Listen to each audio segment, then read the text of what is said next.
Just let me know.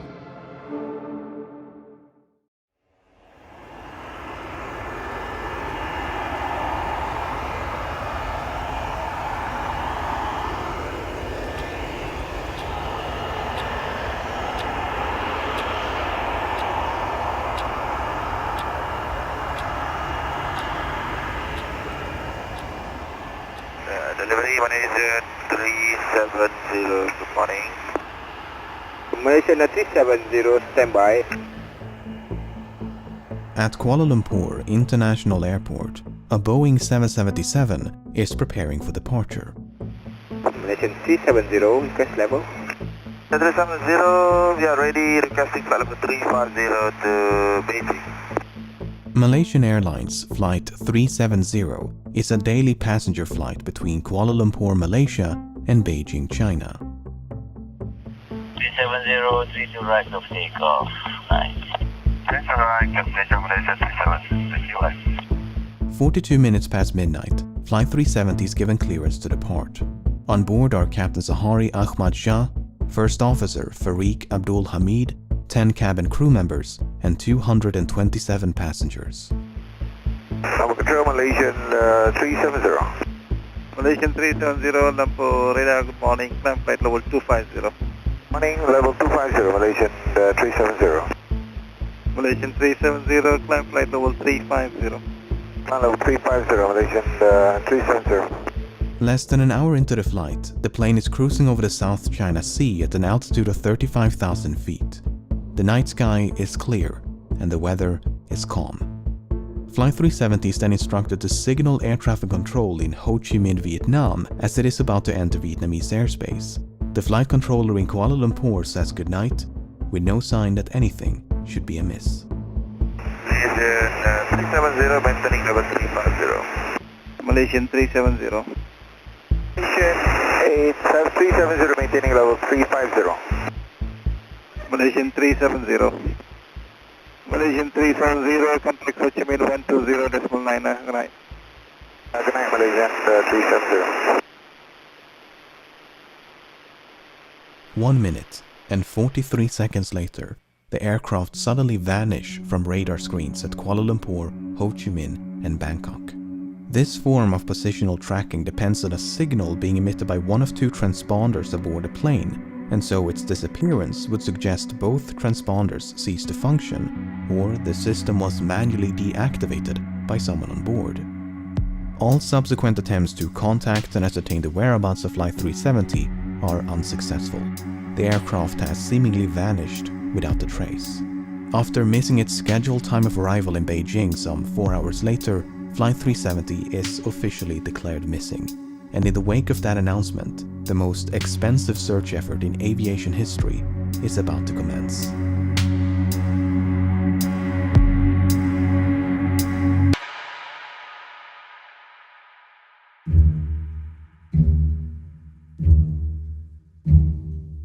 The search was initially concentrated around the location of the flight's disappearance between the South China Sea and the Gulf of Thailand. The search area was soon expanded, however, after the Malaysian military disclosed additional information.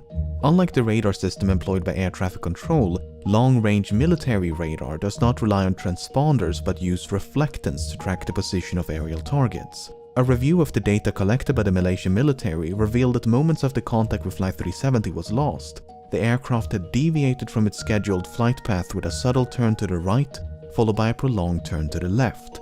The aircraft had then flown back towards and across the Malaysian peninsula before turning right near the island of Penang.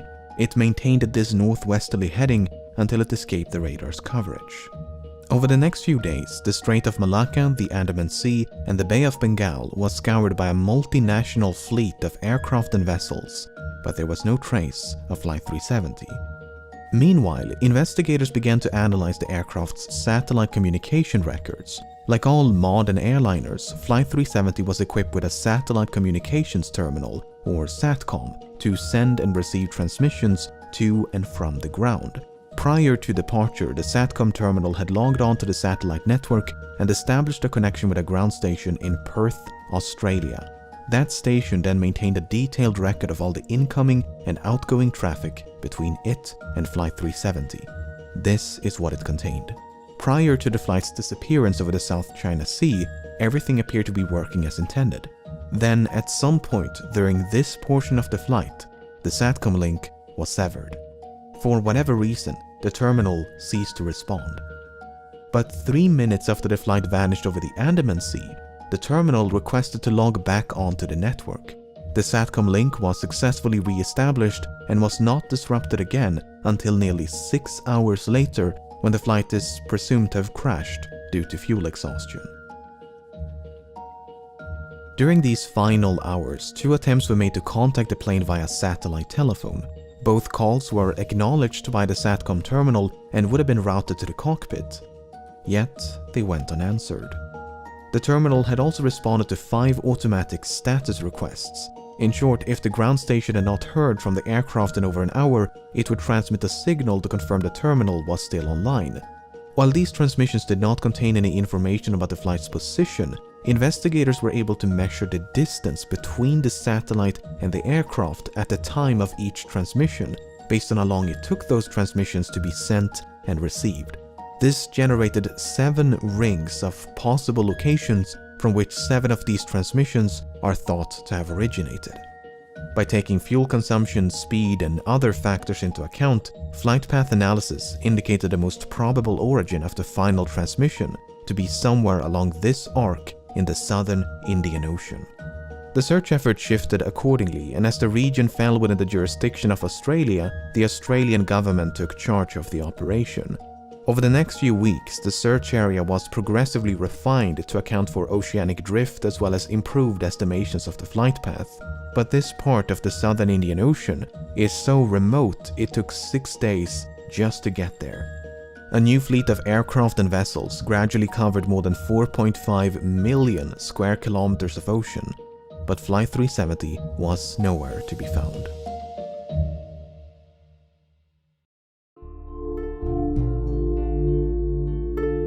If the impact with the ocean had been sufficiently forceful, it was possible the resulting sound had been recorded by underwater listening devices known as hydrophones. This possibility was investigated, and 4 hydroacoustic monitoring stations had recorded something.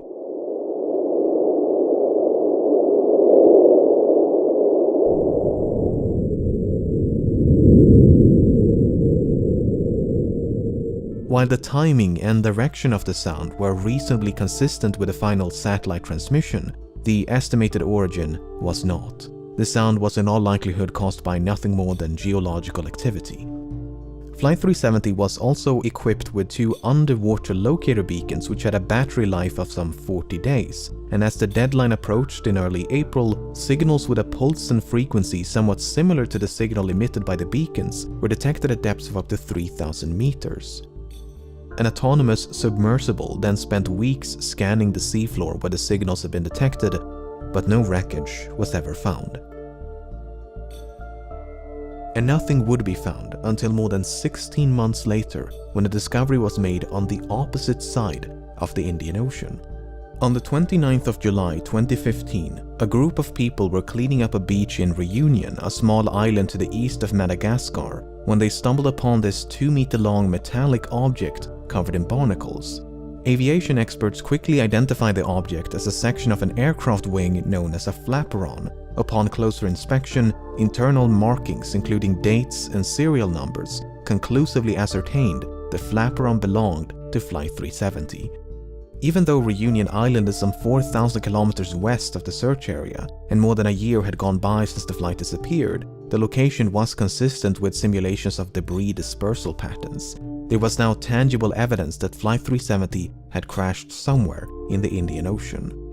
The discovery of the flaperon prompted numerous searches along beaches and shorelines of southeastern Africa, and at least 31 additional items of interest have since been recovered and examined. Some of these items include a section of the outboard flap from the right wing, a piece of cowling from one of the 2 engines, a partial door from the nose landing gear, a section of the vertical stabilizer, and a mangled casing from one of the embedded headrest monitors.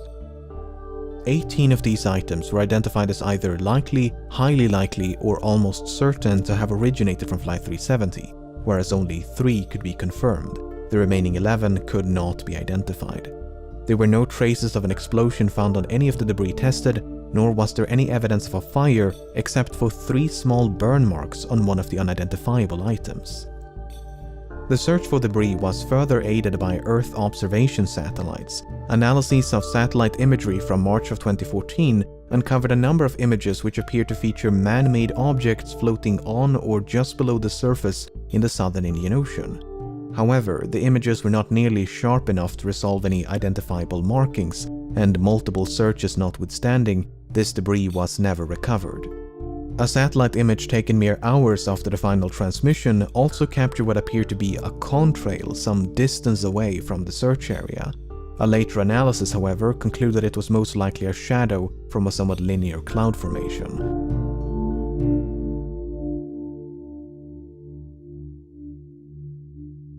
The underwater portion of the search continued for months and eventually years before it was finally suspended in early 2017, by which point some 120,000 square kilometers of seabed had been scrutinized. The search effort was then resumed by an American salvage company known as Ocean Infinity, but after more than a year of searching, they too came up empty-handed. Unless the final resting place of Flight 370 can be located, it may be impossible to determine exactly why it crashed. Nevertheless, there have been no shortage of theories.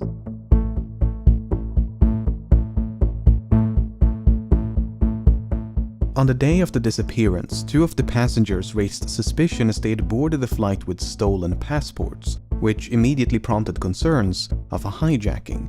But investigators were unable to link the 2 men to any terrorist organizations and soon determined they had traveled under false identities because they were seeking asylum, not due to any nefarious intent. Similar suspicions were raised when one of the passengers were identified as a flight engineer who might have possessed the necessary expertise to take control of a Boeing 777. Apart from the 239 persons on board, Flight 370 carried nearly 11 metric tons of cargo. Among the items listed on the flight manifest was a shipment of lithium-ion batteries, which led some to suspect a fire might have broken out mid-flight. For instance, the crash of UPS Airlines Flight 6 in September of 2010 was the result of a fire that was ignited by a pallet of lithium-ion batteries. Another potential source of ignition would be an electrical malfunction. The crash of Swiss Air Flight 111 in September of 1998 is thought to have been caused by a fire within the electrical wiring above the cockpit. The fire damaged and disabled multiple avionics systems, including the transponders and SATCOM. In the case of Flight 370, the sudden loss of communication and subsequent deviation from its scheduled flight path might have been a direct response to a fire. The 2 pilots may have turned back towards Malaysia to attempt an emergency landing at the nearest suitable airport. But no such attempt was ever made. Instead, Flight 370 kept going and remained aloft for another 6 hours. Some have theorized the crew might have been incapacitated by a sudden or gradual loss of cabin pressure. For instance, when Helios Airways Flight 522 failed to pressurize in August of 2005, the pilots quickly fell unconscious. Yet the aircraft continued to fly on autopilot for more than 2 hours until it ran out of fuel. Airline pilots are of course trained for such an event. In the event of cabin depressurization, an automatic system is designed to deploy oxygen masks to give the pilots enough time to perform an emergency descent to a more breathable altitude. The data recorded by the Malaysian military radar does indeed contain altitude information, but it is highly inconsistent. In fact, the Boeing 777 is incapable of performing the extreme altitude fluctuations recorded. At one point, the aircraft exceeded its maximum operating altitude by more than 15,000 feet, before making a 50,000 feet nosedive in less than a minute. Attempts to recreate these maneuvers on a flight simulator were unsuccessful, and thus the data was deemed inaccurate and unreliable. If Flight 370 did lose cabin pressure at 35,000 feet, and the pilots were incapacitated before descending to a more oxygenated altitude, it might explain why the aircraft remained aloft for as long as it did. What is a bit more difficult to explain, however, are these alterations in heading. Flight simulations have established the aircraft must have been under manual control during the initial left turn, as the bank angle or inclination of that turn was beyond the limits of the autopilot. Subsequent turns, however, could have been either manual or automatic. But for the autopilot to have made these course corrections, someone with the requisite knowledge must have programmed it to do so. The only other alternative is that the aircraft was in fact under manual control.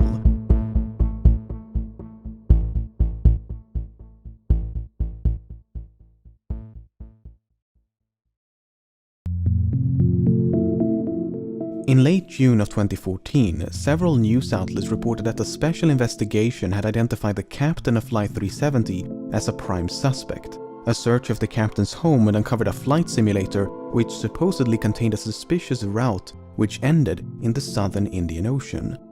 At the time, there was no official acknowledgement that such a route had been recovered, and a lengthy public report issued by the Malaysian government in 2015 made no mention of such a discovery. Then, in 2016, confidential documents pertaining to a forensic examination conducted by the Royal Malaysia Police in May of 2014 was leaked to the media. These documents made it clear that such a route had not only been recovered, but thoroughly examined. Soon thereafter, the Malaysian government confirmed the existence of this simulated flight path, and this is what it looks like. It should come as no surprise that many regard this as damning evidence of premeditation, but according to investigators, it is not quite so evident. The data recovered consists of 7 coordinates, 2 in Kuala Lumpur, 2 in the Strait of Malacca, 1 in the Bay of Bengal, and 2 in the southern Indian Ocean. The data was reconstructed from a file that had been automatically generated and saved by the simulation software a month before the incident.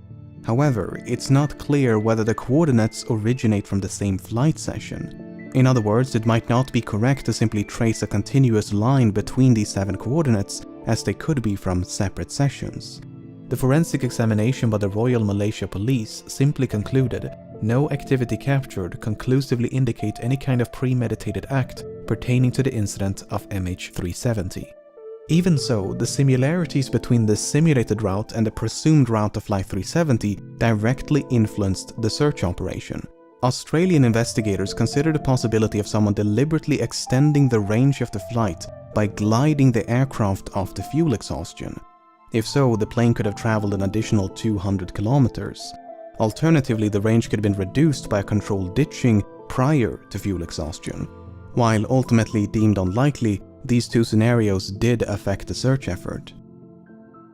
If the captain steered Flight 370 off course with the intention of crashing in a remote part of the southern Indian Ocean, his motive is an even greater mystery. Sahari Ahmad Shah was 53 and married with 3 children. He had more than 18,000 hours of flight experience and a spotless track record. Investigators found no evidence of financial issues, and his monthly expenses before the disappearance indicated nothing unusual. He had no history of mental illness, nor had he displayed any recent changes in lifestyle or behavior.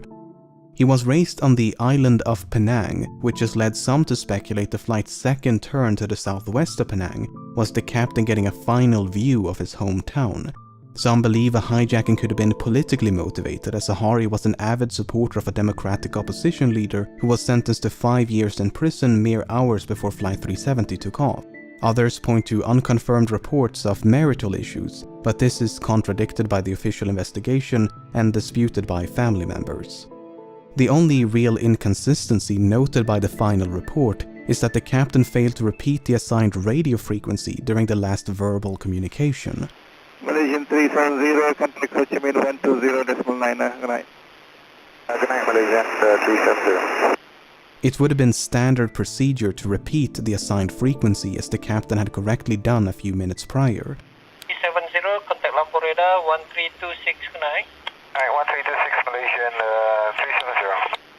Whether this omission is indicative of anything but a mistake is anyone's best guess. By all accounts, Captain Sahari was an affable and well-respected pilot who was passionate about aviation, as evident by the photos and videos he shared on social media. Hi everyone, this is a YouTube video that I made as a community service The co-pilot was found to be even less conspicuous. Farik Abdul Hamid was only 27 and due to marry a fellow pilot. He had nearly 3,000 hours of flight experience, although only 39 hours in this type of aircraft. Much like Zahari, Farik had no financial, mental or interpersonal issues of note, nor was there any evidence of conflict between the two of them. Some questioned the plausibility of a pilot-instigated hijacking due to the apparent lack of interference by the other pilot. Well, when Ethiopian Airlines Flight 702 was hijacked by the co-pilot in February of 2014, he did so by merely waiting for the captain to take a bathroom break before locking the cockpit door behind him. The co-pilot was then free to divert the Italy-bound flight to Switzerland to seek asylum. The only noteworthy piece of evidence in regards to the co-pilot of Flight 370 is his phone. You see, when the confidential documents were leaked, they also confirmed another long-circulated rumor, namely that a cell phone tower had briefly established a connection with an iPhone 5S belonging to the co-pilot as Flight 370 approached the island of Penang. According to investigators, it was not a phone call as has been widely reported by the media, but merely an automatic location signal. Why this information was omitted from public reports, we may never know. So what is one to make of all of this? On the one hand, the simulated flight path seems suspicious. On the other, it is difficult to cast any substantial doubt on either of the two pilots' character. It is equally difficult to deny a hijacking is consistent with the available evidence. Then again, we're missing some quite major and literal pieces of evidence. The final report issued by the Malaysian government in 2018 could not attribute the loss of communication nor diversion of Flight 370 to a malfunction. Instead, it is believed that someone manually manipulated the aircraft and its systems.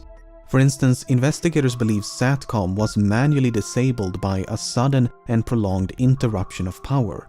Then, once power was restored, the terminal simply rebooted. Likewise, the alterations in heading are believed to be the result of manual inputs. With that being said, the uncertainty of these findings are repeatedly emphasized due to the limited evidence available, and the report does never explicitly state the flight was hijacked. In fact, no real conclusion is reached. Both the Malaysian and Australian government agree that Flight 370 crashed in the southern Indian Ocean, but that the cause is indeterminable without the wreckage, the location of which has managed to elude some of the foremost aviation experts in the world, as well as an impressive arsenal of cutting-edge technology for more than half a decade. Authors, aviation experts, and independent investigators have all chimed in to offer their own thoughts and theories as to the nature of the crash and the location of the wreckage. Some believe there was no crash, but that the aircraft was shot down by an American naval base in the middle of the Indian Ocean. The satellite transmissions were then supposedly forged as part of a massive cover-up. Others believe the aircraft turned right towards India and traveled as far north as Kazakhstan, completely undetected. Debris was then supposedly planted along shorelines of southeastern Africa as part of a massive cover-up. Another theory suggests the aircraft was remotely hijacked and controlled by someone on the ground. While Boeing and other companies have experimented with technology that would allow for an aircraft to be remotely controlled, no commercial airliner is known to be outfitted with such a system. On the less conspiratorial side, the assumption that Flight 370 flew in a straight line and at a constant speed after turning left towards the southern Indian Ocean might simply be incorrect. In early 2018, a French team of independent investigators proposed an alternate flight path, whereby an attempted landing on Christmas Island led to a crash site much further north than the region identified by the official investigation. While a surface search of this area was conducted about a week after the disappearance, the underwater phase never reached this far north.